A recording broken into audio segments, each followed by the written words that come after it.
Hey guys, welcome back. This is Chand from studyeasy.org, and before we start with aspect oriented programming, let us quickly check exception handling.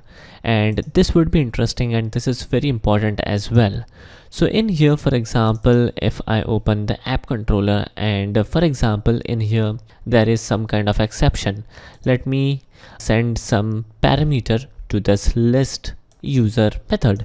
Now as we already know that this particular list user method doesn't require an argument, and we are passing a argument to the method, and definitely because of this argument there would be a runtime exception. So if now I try to run this particular program on our web server, let me restart the web server, then there would be definitely an exception. Now here is the error. Now friends, it is a very bad thing to happen for a developer that these kind of stack trace is displayed in front of a end user. So it doesn't matter which kind of exception occur to your web application should handle the exception properly. And here is something interesting which we're gonna do, and we will handle the exception in such a way that if any exception occur, we would be displaying a error page, and on that error page we will give some message. So this is something which we're gonna see in this particular video. Now when it comes to Spring, we can define a handler. Let us quickly define a method in here. So we will type in public, and the return type would be string, and the name would be exception handler. Alright, and definitely we need to return a string, and the string would be error. Now what is error? Definitely error is a page.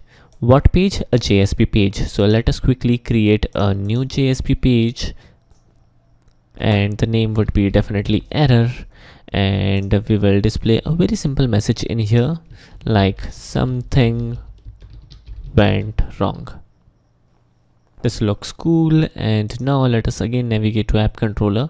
Now friends, in here this particular method will accept a parameter, and this parameter will be a exception.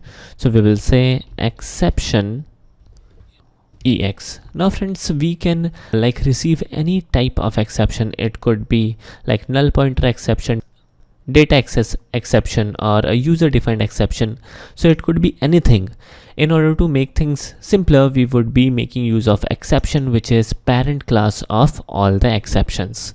And now finally in here we would be making use of a annotation, which is exception handler, and to this particular exception handler we need to also pass in the class of the exception we would be handling. So we will again pass in the class of exception. So let us quickly do that, and I suppose that's it. And now for example, if I execute this particular program, the name of the project is exception handling. I will highlight the project and run it on the web server.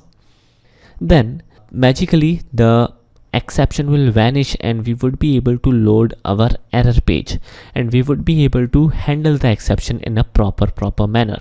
So let us give Tomcat couple of more seconds in order to check what would be the output. Here we go.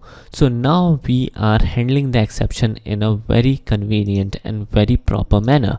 So this is fantastic.